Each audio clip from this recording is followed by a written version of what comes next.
तो चलिए बच्चों स्टार्ट करते हैं लास्ट क्लास के आगे। आज मुझे आपको एक कॉन्सेप्ट पर बताना है, अब क्यों है ये प्रूव करवाने का कोई मतलब नहीं है। नेक्स्ट ये कॉन्सेप्ट है रोटेशन ऑफ प्लेन मिरर। तो if plane mirror is rotated by theta angle then reflected ray rotated by 2 theta angle, double angle से रोटेट हो जाती है।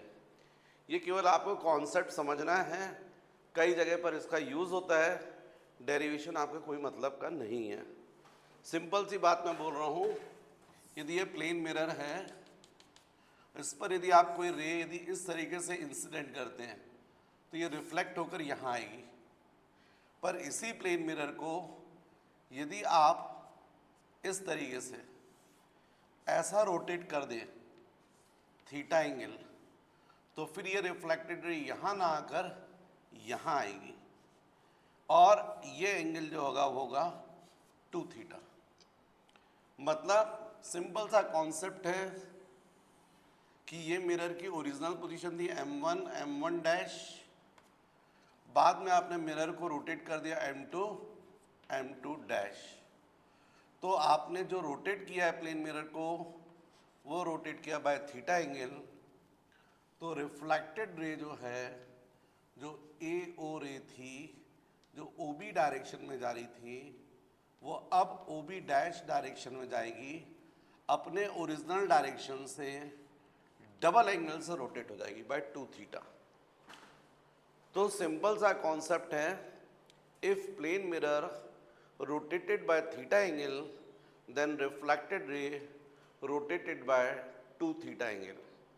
देखिए प्रूफ करने को तो मैं भी प्रूफ कर दूंगा, चलिए प्रूफ कर देता हूँ, फिर नोट मत कीजिए, आप लोग समझ जाइएगा, पर कोई मतलब का नहीं है, एकदम सिंपल सा है। जैसे ये प्लेन मिरर हो गया, ये मान लीजिए ऐसी रे आ रही है ना, ये नॉर्मल हो गया, ये रिफ्लेक्टेड रे हो गई, ये एंगल आई हो जाएगा और ये एंगल आर हो जाएगा। पर आर ना बोलकर आप इसको क्या बोल सकते हो, आई, बाय लॉज ऑफ रिफ्लेक्शन, क्योंकि आई और आर कैसे होते हैं, इक्वल होते हैं।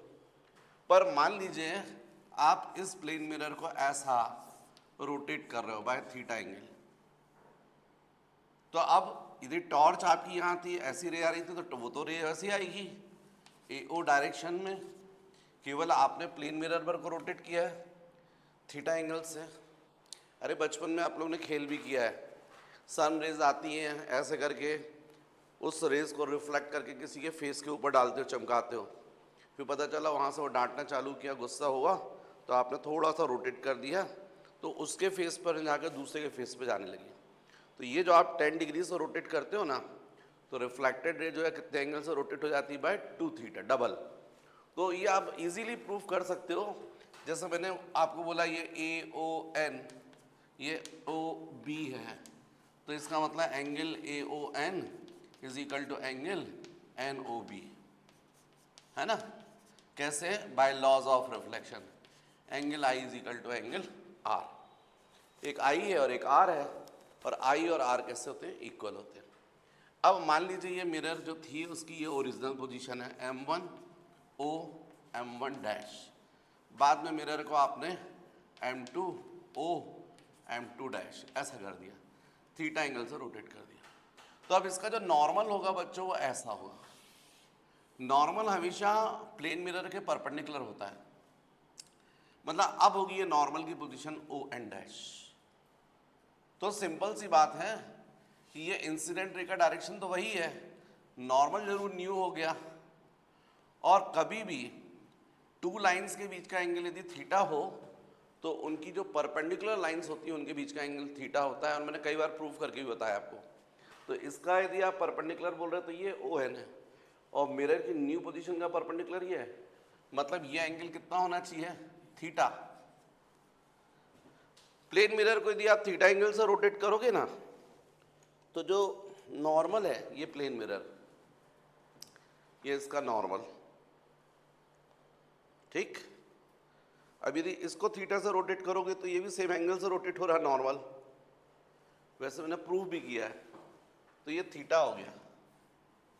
मतलब इंसिडेंट रे ये है, न्यू नॉर्मल ये है, तो न्यू एंगल ऑफ इंसिडेंस ये पूरा होगा I प्लस थीटा। मतलब ये जो न्यू एंगल ऑफ इंसिडेंस है वो आई की जगह अब कितना हो गया, आई प्लस थीटा। तो स्वाभाविक है रिफ्लेक्टेड रे जो है वो ऐसी जाएगी और एंगल ऑफ रिफ्लेक्शन जो है वो भी हो जाएगा आई प्लस थीटा। तो इसका मतलब इज इक्वल टू हो गया angle N dash O B dash, N dash O B dash. अब अपना कॉन्सेप्ट में जो बता रहा था आपको, वो कॉन्सेप्ट ये था कि if plane mirror rotated by theta angle then reflected ray rotated by 2 theta angle. तो आप मत मानिए, चलिए रिफ्लेक्टेड रे ओरिजिनली ये जा रही थी, अब ऐसी आ रही है, मतलब इस एंगल को मैं बोल रहा हूँ 2 थीटा। आप 2 थीटा ना लेकर आप इसको x ले लीजिए, चलिए x ले लीजिए और फाइंड करके देखिए इस x की वैल्यू 2 थीटा आएगी। फाइंड कैसे करोगे? तो आपको सिंपल है, x is equal to angle A O B dash minus angle A O B. पूरा जो एंगल दिख रहा है ना A O B dash complete angle, उसमें से ए ओ बी को सब्ट्रैक्ट कर दो, ये एंगल बचेगा। अब x इज इक्वल टू, इसको कैसा लिख सकते हो आप, angle A O B dash, इसको आप क्या लिख सकते हो, A O N dash plus angle N dash O B dash, ऐसा लिख सकते हो। ए ओ बी डैश को कैसा लिख सकते हो, A O N dash plus N dash O B dash minus angle A O B को क्या लिख सकते हो, angle A O N plus angle N O B, ऐसा लिख सकते हो। पूरा ए ओ बी इस एंगल को कैसा लिख सकते हो, A O N plus N O B. लेकिन अब यदि वैल्यू रखकर देखो आप, तो ये ए ओ एन डैश कितना था, i plus theta, N dash O B dash भी कितना था, i plus theta.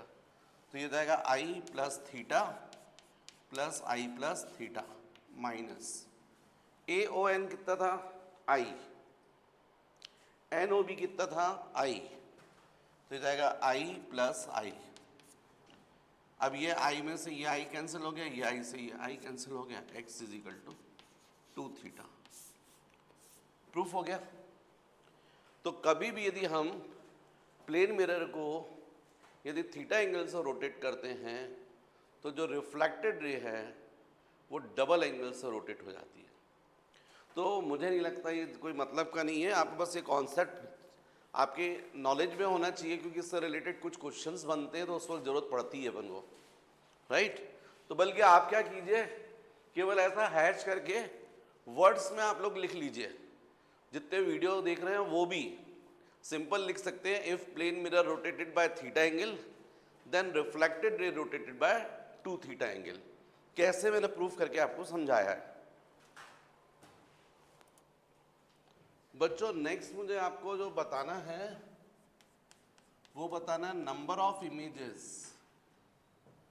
Number of images form by 2 inclined mirror. यदि 2 इंक्लाइंड मिरर हैं और उनके बीच में किसी ऑब्जेक्ट को रखा जाए तो उस ऑब्जेक्ट की कितनी इमेजेस बनेंगी। देखो सिंगल मिरर यदि रहेगा तो आपको मालूम है सिंगल मिरर के सामने यदि आप ऑब्जेक्ट रखते हैं तब तो आपको पता है उसकी एक ही इमेज बनती है, पी डैश, राइट। यदि सिंगल थिन मिरर है, फिर से सुनिए, सिंगल थिन मिरर है, उसके सामने भी ऑब्जेक्ट हो तो उसकी एक सिंगल इमेज बनती है। जैसा आप लोग के घर में ड्रेसिंग टेबल के सामने होता है, ड्रेसिंग टेबल में जो मिरर लगा रहता है वो पतला रहता है, तो इसलिए उसके सामने आप जब खड़े हो तो आप होते हो तो आपकी केवल एक इमेज बनती है। लेकिन यदि थिक मिरर है, मतलब इस तरीके से मोटा मिरर है, उसके एक सरफेस पर सिल्वर या निकल पॉलिश कर दी गई है, फिर ब्राउन पेंट से कोटिंग कर दी गई है, और फिर उसके सामने दी ऑब्जेक्ट है तो उस ऑब्जेक्ट की तो कई इमेजेस बनती हैं। उसका रीज़न है कि जब उसमें रे जाती है ना ऐसे, तो उस रे का रिफ्रैक्शन भी होता है और उसके बाद रिफ्लेक्शन होता है। तो ये रिफ्रैक्शन की वजह से भी इमेजेस बनती हैं और रिफ्रैक्शन की वजह से भी इमेजेस बनती हैं, क्योंकि थिक मिरर है ना, मीडियम चेंज होता है। तो अभी अपन देखेंगे रिफ्रैक्शन, तो आपको समझ में आएगा। तो इस थिक मिरर में कई इमेजेस बनती हैं, लेकिन जो सबसे ब्राइट इमेज बनती है वो सेकंड नंबर की इमेज बनती है। और ऐसा एक बार क्वेश्चन पूछा गया था, तो याद रखिएगा, जो सेकंड नंबर की इमेज होती है वो ब्राइटेस्ट इमेज होती है, वो एकदम क्लियर दिखती है। तो हमेशा थिन प्लेन मिरर से तो एक इमेज बनती है, लेकिन ये थिक प्लेन मिरर है तो रिफ्लेक्शन और रिफ्रैक्शन की वजह से कई इमेजेस बनती हैं, लेकिन जो ब्राइटेस्ट इमेज होती है वो सेकंड इमेज होती है। ये याद रखिए। अभी मैंने जो हेडिंग दी है वो हेडिंग डिफरेंट है। वो हेडिंग ये है कि यदि इस तरीके से टू मिरर्स हैं, एक ये और एक ये, और इसके बीच में यहां पर ऑब्जेक्ट है, तो इस मान लीजिए टू मिरर्स जो है इनके बीच का एंगल थीटा है। अब यहां आपने किसी ऑब्जेक्ट को रखा, तो इससे इस इंक्लाइंड मिरर से इस ऑब्जेक्ट पी की कितनी इमेजेस बनेंगी। तो आप प्रैक्टिकल करके देखिए, घर में दो इंक्लाइंड मिरर को इंक्लाइन कीजिए, उनके बीच में चौक रख दीजिए और फिर देखिए आप कई इमेजेस दिखेंगी। काउंट करके देखिए आप, फिर एंगल चेंज करिए, फिर देखिए नंबर ऑफ इमेजेस चेंज हो जाएंगी। फिर और एंगल चेंज कीजिए, आपको देखने मिलेगा नंबर ऑफ इमेजेस और बदल गई हैं। तो ऐसा कर करके, प्रैक्टिकल कर करके, क्योंकि जो मैं फॉर्मूला बता रहा हूँ वो डिराइव नहीं हुआ है, प्रैक्टिकल के बेसिस पर है। किसने किया मुझे पता नहीं है, पर जिसने भी करके रखा हुआ वो प्रैक्टिकल बेसिस पर लिखा हुआ है। पर किसी ने करा होगा, फॉर्मूला एक डेवलप कर लिया कि अरे इस फॉर्मूले में वैल्यू रखो तो नंबर ऑफ इमेजेस आ रही है। जिसने भी किया उसका नाम नहीं लिखा हुआ है, तो इसलिए उसको बोलते हैं ऑन प्रैक्टिकल बेसिस। क्योंकि जब कोई रिसर्च करता है तब उसका नाम लिखा जाता है। अब ये प्रैक्टिकल बेसिस कोई भी करता है तो नाम नहीं होता है। तो यहाँ पर जो नंबर ऑफ इमेजेस के लिए फॉर्मूला बनता है वो n इजिकल टू बनता है 360 अपॉन थीटा। मतलब यदि हम इस फॉर्मूले में थीटा की वैल्यू सब्स्टिट्यूट कर दें तो n की वैल्यू आ जाती है। ये सिंपल वैल्यू है, अभी नंबर ऑफ इमेजेस नहीं है। फिर ये n के बेसिस पर डिपेंड करता है नंबर ऑफ इमेजेस। तो फर्स्ट, यदि n की वैल्यू इवन आती है, if small n is equal to even, तो फिर नंबर ऑफ इमेजेस जो होती हैं, नंबर ऑफ इमेजेस, इसको कैपिटल N से बता रहा हूं मैं, इज इक्वल टू होता है 360 अपॉन थीटा माइनस 1। इस फॉर्मूले में यदि आप वैल्यू रख दोगे तो आपको आंसर मिल जाएगा। और second, if n is odd, यदि ये ऑड आता है तब नंबर ऑफ इमेजेस पूरी रहती हैं 360 अपॉन थीटा। कहने का मतलब ये है, आप प्रैक्टिकल करके देखिए तब आपको समझ में आएगा।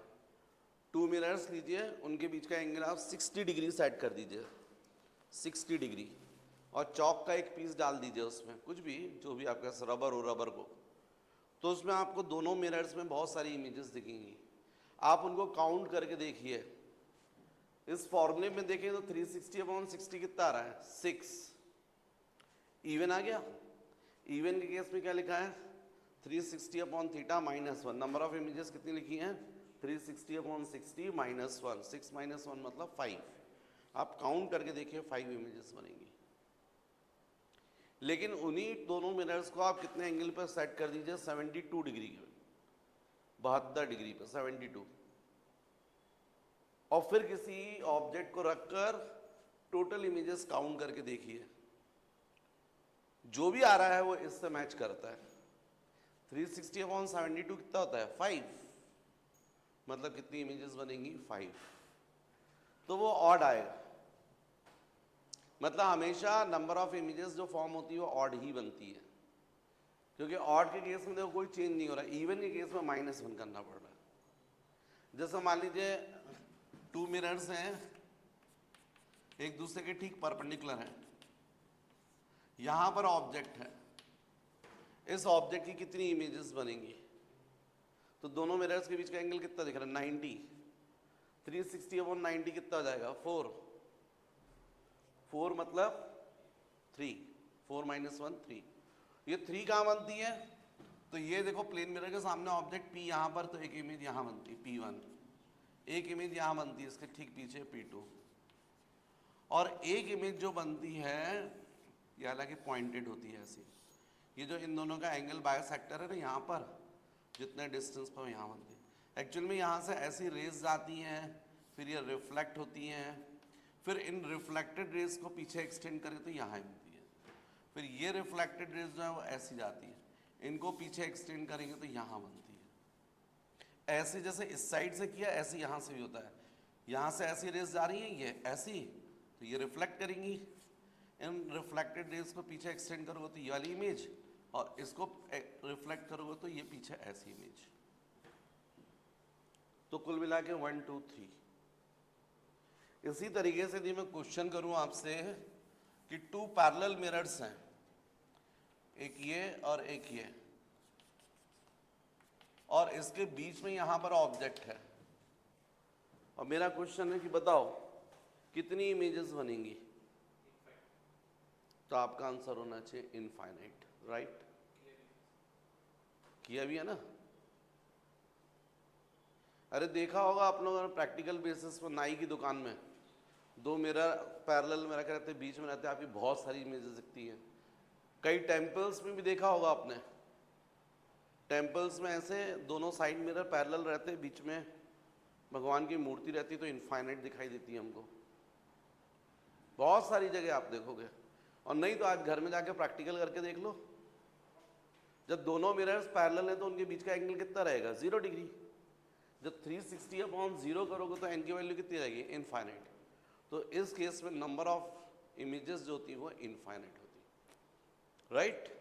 ऐसा इसलिए होता है कि जैसे ये मिरर है, फर्स्ट मिरर, इसके सामने ऑब्जेक्ट P है, तो इसकी इमेज यहाँ बनेगी P1, x डिस्टेंस पर है तो उतने ही डिस्टेंस बिहाइंड बनेगी x डिस्टेंस पर। अब ये सेकेंड मिरर से मान लीजिए डिस्टेंस कितना है? y, तो इतनी डिस्टेंस बिहाइंड यहाँ बनेगी P2। मतलब इस फर्स्ट मिरर से ऑब्जेक्ट P की इमेज बन गई, लेकिन ये जो सेकंड मिरर से इमेज बनी है वो फिर से फर्स्ट मिरर के लिए बिहेव करेगी एज ए ऑब्जेक्ट, और ये कितने डिस्टेंस पर हो गया? तो y था तो ये भी y था ना, तो ये टोटल डिस्टेंस कितना हो गया? x + 2y। तो अब जो इमेज बनेगी वो यहाँ बनेगी P3, और इसका डिस्टेंस कितना हो जाएगा? x + 2y। ऐसा ही सेकंड मिरर से होता है, सेकंड मिरर से ऑब्जेक्ट P की इमेज तो बन गई, अब नेक्स्ट इसकी बनेगी, और ये यहां से कितने डिस्टेंस पर है?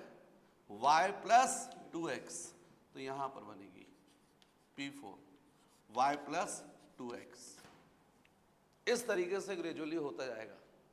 हर मिरर में जो इमेज बन रही है वो अपोजिट मिरर के लिए बिहेव करती जाएगी एज ए ऑब्जेक्ट, और उसकी इमेज बनेगी, इसलिए इनफाइनाइट इमेजेस बनती है, राइट? तो ये भी आपको समझना चाहिए। ऑब्जेक्टिव टाइप क्वेश्चंस आपके बनते हैं कॉम्पिटिटिव एग्जाम में, उनमें इस तरीके से पूछ लेते हैं आपसे, क्वेश्चन में दिया रहेगा, कंडीशन दी रहेगी, और फिर ऑब्जेक्टिव टाइप पे टिक करना। 12th में भी आ सकते हैं आजकल ऑब्जेक्टिव टाइप, उसमें भी पूछ सकते हैं। तो नेक्स्ट बच्चों अपन को समझना चाहिए angle of deviation. Angle of deviation, वैसे बच्चों एंगल ऑफ डेविएशन की सिंपल सी डेफिनेशन है भाई, डेविएट होना मतलब अपने ओरिजिनल पाथ से बेंड हो जाना। तो what is angle of deviation? Angle between the direction of incident ray and the direction of final reflected ray is called angle of deviation. रटोगे तो रटते रह जाओगे, समझोगे तो आप अपने मन से लिख दोगे। देखो ये हो गई प्लेन मिरर। अब आप सोचो यहाँ पर यदि टॉर्च से आप रे डाल रहे हो तो ऐसे ही डाल रहे हो, यदि मिरर नहीं होता तो ये सीधी निकल जाती, पर मिरर है इसलिए वो क्या कर देगा, रिफ्लेक्ट कर देगा।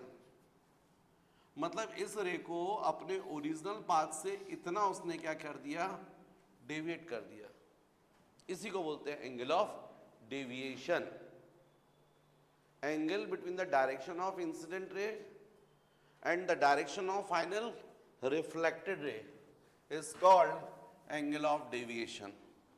यदि मैं इसको हॉरिजॉन्टल ऐसा मिरर रखता और यदि आपसे बोलता टॉर्च रे तो ऐसी जाती, मिरर नहीं होता तो स्ट्रेट निकल जाती, पर मिरर है इसलिए वो रिफ्लेक्ट हो जाएगी।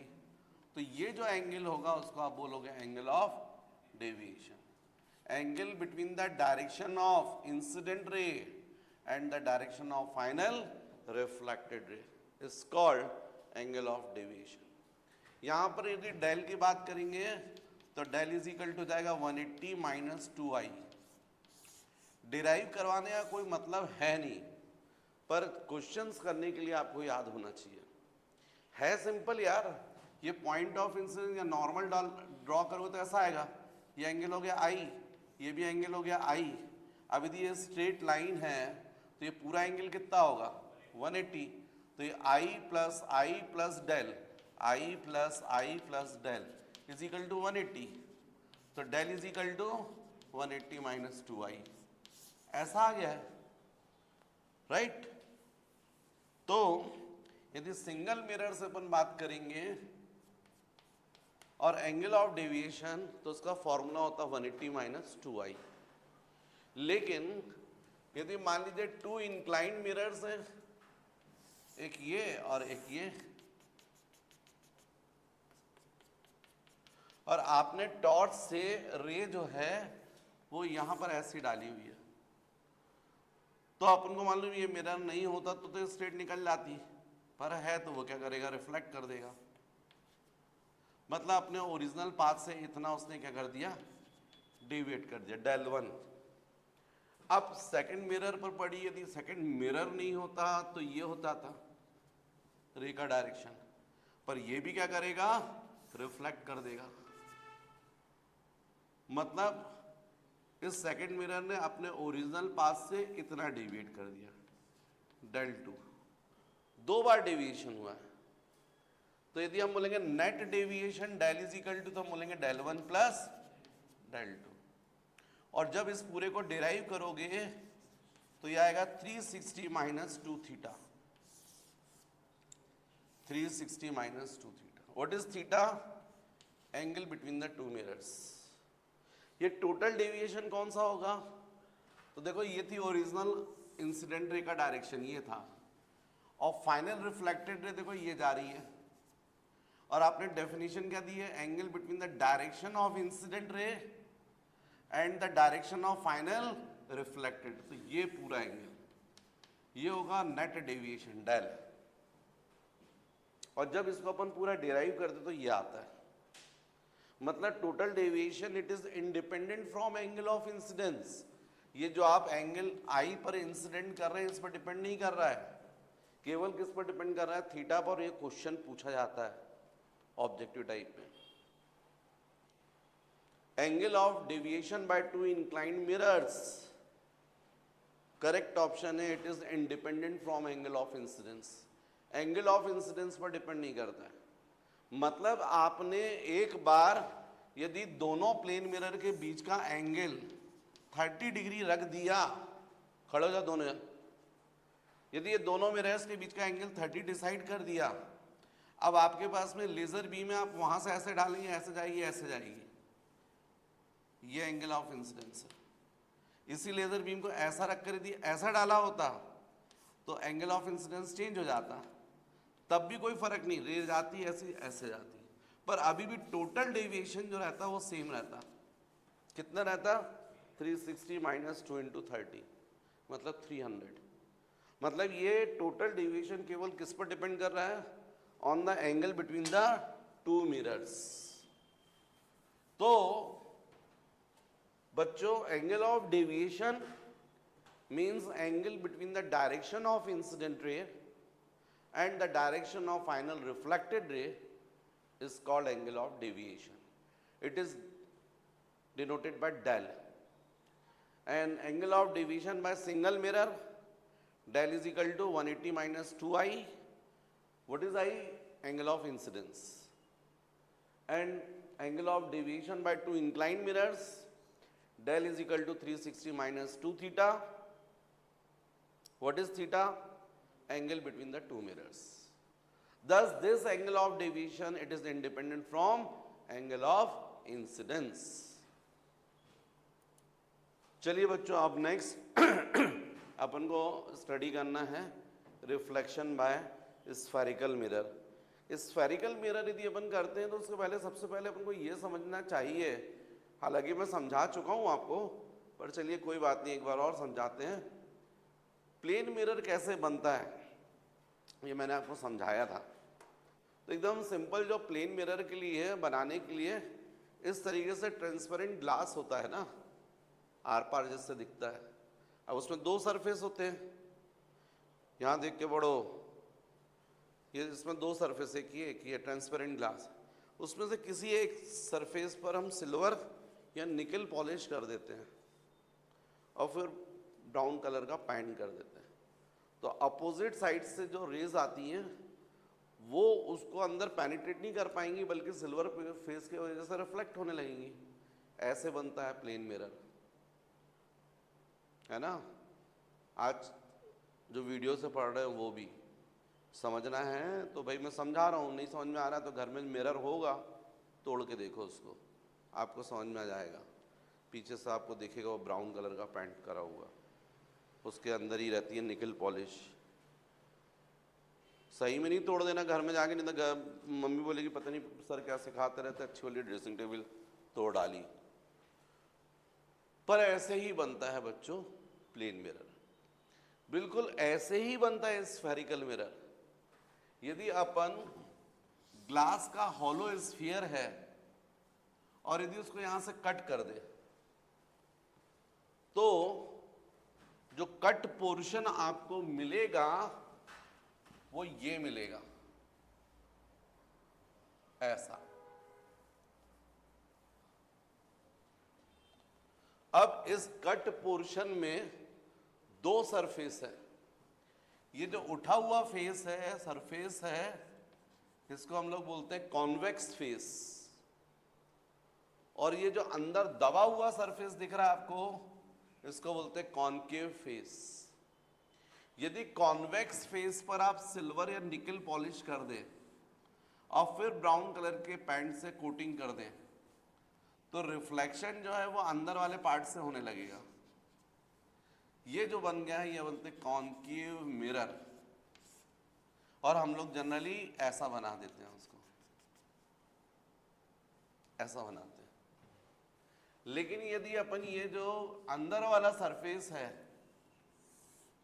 इसके ऊपर यदि हम सिल्वर या निकल पॉलिश कर दें और फिर पेंट की कोटिंग कर दें, ब्राउन कलर का पेंट है नॉन ट्रांसपेरेंट, और फिर यहां पर यदि रेज इंसिडेंट करते हैं तो वो रिफ्लेक्ट होने लगती है। मतलब रिफ्लेक्शन किससे हो रहा है? कॉन्वेक्स फेस से, और उसको हम लोग बोलते हैं कॉन्वेक्स मिरर। इसलिए जनरली हम लोग जब डायग्राम बनाते हैं तो ऐसा बनाते हैं कॉनकेव के लिए। ये हो गया आपका कॉनकेव मिरर, और कॉन्वेक्स मिरर जो है उसके लिए ऐसा डायग्राम बना देते हैं, ये ऐसा। तो जब कॉनकेव फेस से रिफ्लेक्शन होगा तो कॉनकेव मिरर, और जब कॉन्वेक्स फेस से रिफ्लेक्शन होगा तो कॉन्वेक्स मिरर, राइट। अब जब अपन ये पढ़ते हैं बच्चों तो ये जो कॉनकेव मिरर है इसको कॉन्वर्जिंग मिरर भी बोलते हैं, इसको कॉन्वर्जिंग। और जो कॉन्वेक्स मिरर है उसको हम लोग डाइवर्जिंग मिरर भी बोलते हैं, डाइवर्जिंग।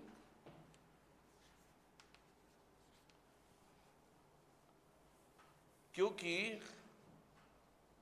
जो कॉन्केव मिरर है वो रेज को कॉन्वर्ज करता है। कॉन्केव मिरर जो है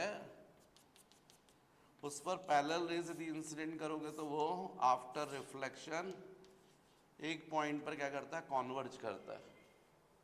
और कॉन्वेक्स मिरर जो है वो डाइवर्जिंग मिरर है, वो रेज को डाइवर्ज करता है, इसलिए इसको डाइवर्जिंग मिरर बोलते हैं। जब अपन ये मिरर्स पढ़ते हैं तो सबसे पहले इससे रिलेटेड कुछ जो टर्म्स हैं वो हमको समझना चाहिए। तो उसमें से पहली टर्म है जिसको हम लोग बोलते हैं पोल। ये पोल है, पोल पी से डिनोट करते हैं। मैंने आपको क्या बताया, हॉलो स्फीयर, उसको आपने ने कैसा कट किया, यहाँ कॉन्वेक्स फेस पर दी, सिल्वर या निकल पॉलिश कर दी, पैंडिंग कोटिंग कर दी, तो कॉन्केव मिरर बन गया। अब मान लीजिए कॉन्केव मिरर बन गया, तो जब आप सामने से देख रहे हो तो ये पूरा आपको रिफ्लेक्टर दिखाई दे रहा है सरफेस। तो ये जो सेंटर पॉइंट है इसको बोलेंगे पोल। लेकिन जब मैं साइड व्यू बताऊंगा तो ये तो नहीं दिखेगा ऐसा, यहाँ तो नहीं दिखेगा ऐसा, यहाँ बनाना ही पड़ेगा। ऐसे ही आप लोग की गाड़ी में जो मिरर लगा है ना, पीछे के ट्रैफिक को देखने के लिए साइड मिरर लगा है, वो भी स्फेरिकल मिरर है। वो डिफरेंट डिफरेंट शेप में है, किसी के उसमें ऐसा लगा हुआ है, किसी के उसमें ऐसा लगा हुआ है ना, अलग अलग। तो ये जो है इसको अपन बोलते हैं pole. Centre point of the polished face of a spherical mirror is called pole. Side से बनाओगे तो ऐसा दिखता है। फिर बच्चों नेक्स्ट इसमें जो डेफिनेशन आती है, फर्स्ट डेफिनेशन मैंने आपको बताई पोल।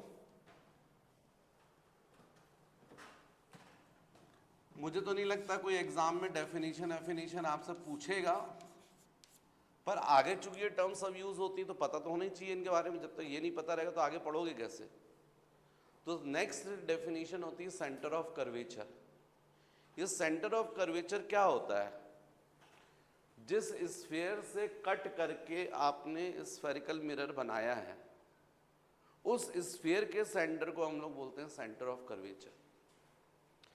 ये जो इस स्फेरिकल मिरर बना ना, तो हमने ऐसा, ये पूरा स्फीयर था, हॉलो स्फीयर, उसका ये सेंटर था, इसी सेंटर को हम लोग बोलते हैं इस कॉन्केव मिरर का सेंटर ऑफ कर्वेचर। और यहां पर बात करेंगे तो ये ऐसा आएगा, मतलब कॉन्केव मिरर में सेंटर ऑफ कर्वेचर कहां होता है, in front of the mirror, और कॉन्वेक्स मिरर में कहां होता है, बिहाइंड द मिरर। फिर बच्चों नेक्स्ट जो डेफिनेशन बनती है सेंटर ऑफ कर्वेचर के बाद, सेकंड मैंने आपको बताया सेंटर ऑफ कर्वेचर, सी से डिनोट करते हैं सेंटर ऑफ कर्वेचर। फिर नेक्स्ट जो है वो डेफिनेशन बनती है प्रिंसिपल एक्सिस। प्रिंसिपल एक्सिस, ये प्रिंसिपल एक्सिस क्या होती है, तो पोल और सेंटर ऑफ कर्वेचर, इसको जो ज्वाइन करने वाली लाइन है, इस लाइन को हम लोग बोलते हैं प्रिंसिपल एक्सिस। ये सब इमेजिनरी चल रहा है, ऐसा नहीं है कि आप मिरर देखोगे तो सब दिखेगा आपको, सब इमेजिनरी है। तो इस लाइन को अपन बोलते हैं पीसी लाइन, इसको अपन बोलते हैं principal axis. Line joining pole to the centre of curvature is called principal axis. फिर नेक्स्ट जो डेफिनेशन बनती है बच्चों वो होती है फोकस पॉइंट या सिंपल फोकस, कैपिटल एफ से डिनोट करते हैं अपन। अभी आगे मैं प्रूफ करूंगा ये पोल और सेंटर ऑफ कर्वेचर का एग्जैक्टली मिड पॉइंट होता है। यहां भी पोल और सेंटर ऑफ कर्वेचर का एग्जैक्टली मिड पॉइंट होता है। इसका मतलब कॉन्केव मिरर में फोकस भी कहाँ होता है? In front of the mirror, और कॉन्वेक्स मिरर में कहाँ होता है? Behind the mirror. पर फोकस की डेफिनेशन जरूर थोड़ा दूसरे तरीके से देते हैं। कैसे देते हैं? It is the point on the principal axis on which the incident rays which is parallel to principal axis are meet or appear to meet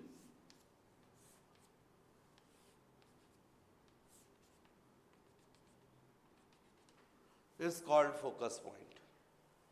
क्योंकि कॉन्केव मिरर, कॉन्वर्जिंग मिरर, इस पर तो पैरेलल रेज करोगे तो वो जाकर really meet करती है, लेकिन इसमें तो डाइवर्ज जाएंगी तो रियली तो मीट नहीं करेंगी। पीछे एक्सटेंड करोगे तो इस पॉइंट पर अपीयर हो रही है मीट होते हुए। तो फोकस की जब डेफिनेशन देते हैं तो डेफिनेशन देने में जरूर हम लोग बोल देते हैं it is the point on the principal axis on which the incident rays which is parallel to principal axis are meet or appear to meet is called focus। It is denoted by capital F। अब होता ही है बच्चों, अभी spherical mirror में अपन rules पढ़ेंगे, तो spherical mirrors में सारे डिस्टेंस पोल से मेजर किए जाते हैं, पोल से। तो पोल और फोकस के बीच का जो डिस्टेंस है इसको हम लोग बोलते हैं फोकल लेंथ। तो जो नेक्स्ट डेफिनेशन आपकी बनेगी वो बनती है फोकल लेंथ। तो डेफिनेटली कौन सा डिस्टेंस? PF distance.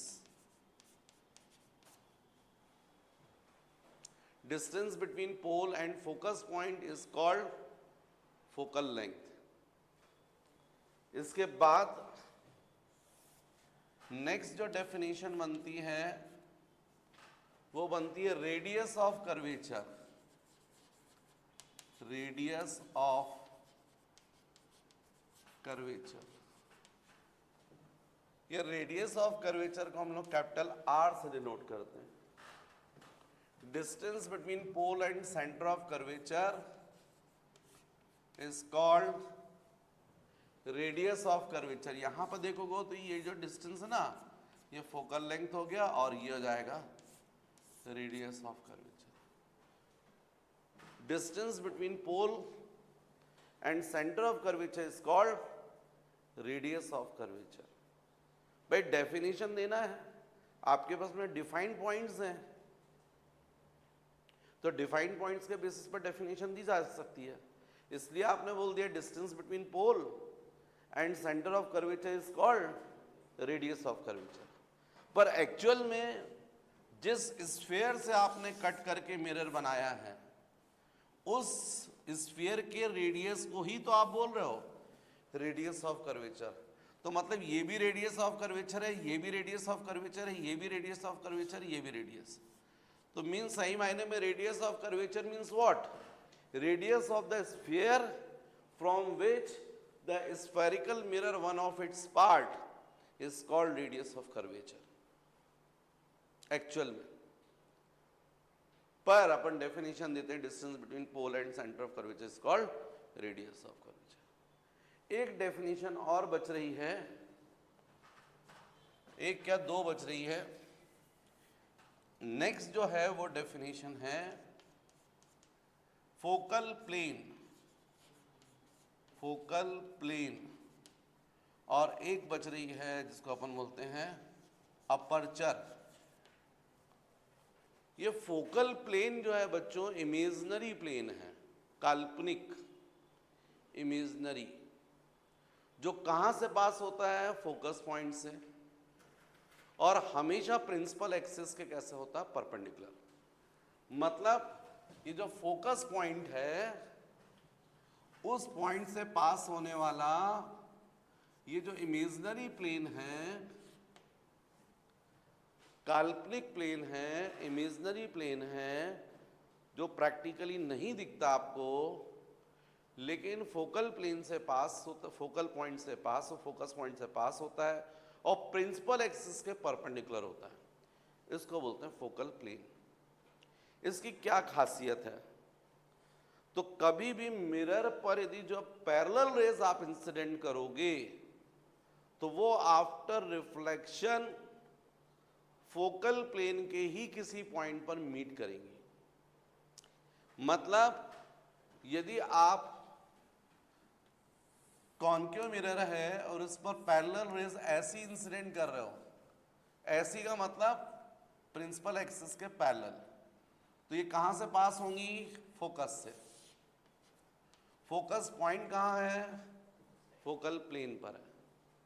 पर यदि आप ऐसी रेज इंसिडेंट नहीं कर रहे हो, पैरेलल प्रिंसिपल एक्सिस के पैरेलल नहीं कर रहे हो, आपस में पैरेलल है, प्रिंसिपल एक्सिस के पैरेलल नहीं है,